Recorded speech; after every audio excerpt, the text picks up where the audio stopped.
Une prime de 2 500 € pour les migrants, une prime destinée à les pousser à quitter le territoire français. C'est l'annonce hallucinante faite mercredi par l'OFII, l'organisme chargé de leur accueil et de leur gestion.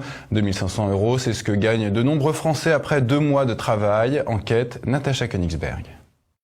Pour pousser les migrants à partir, migrants qui, rappelons-le, sont entrés illégalement sur le territoire français, voici donc la dernière trouvaille de l'Office français d'immigration et d'intégration. Un machin gouvernemental chargé de les gérer sur le sol français et éventuellement de les pousser à repartir. Jusqu'ici, la prime au départ était de 650 €. On ne parle pas de prime, mais d'allocation. En octobre dernier, cette prime avait été gonflée pour atteindre 1 000 €. Au Moyen-Orient ou en Afrique, 1 000 € représentent de 4 à 8 mois de salaire mensuel, rien de moins. Mais comme cela ne suffisait pas, voici donc que l'OFII annonce une super prime, valable uniquement jusqu'à la fin de l'année. 2 500 € pour les migrants candidats au départ, d'ici au 31 décembre. Des candidats au départ qui, rappelons-le, n'ont pas à payer leur billet de retour s'ils acceptent de rentrer chez eux. C'est l'État français qui leur paiera l'avion. Les 2 500 € finissent donc totalement dans leur poche. Mais ce n'est pas tout. Comme si ces 2 500 € ne suffisaient pas, l'OFII promet également une prime à l'arrivée pour les aider à se réinsérer. Une prime destinée notamment à les aider à se reloger ou à créer une activité économique comme une entreprise ou un petit commerce. Cette prime peut atteindre, tenez-vous bien, jusqu'à 10 000 €. Tout cela risque de créer ce qui s'était déjà produit dans le passé, une nouvelle pompe aspirante. Du temps où les Roumains, bien que membres de l'Union européenne depuis 2007, venaient en France illégalement, soi-disant pour travailler, ils étaient incités à rentrer en Roumanie avec une prime du même type. Très vite, l'on s'est aperçu que des filières s'étaient organisées pour venir toucher la prime en France, rentrer au pays, puis revenir au bout de quelques semaines ou quelques mois, toucher une nouvelle fois la prime. L'identité des bénéficiaires de ces primes sera bien évidemment relevée et enregistrée, mais quand on sait que la plupart des migrants n'ont pas de papier ou utilisent de fausses identités, on comprend à quel point cette mesure est totalement déconnectée de la réalité, une fois de plus.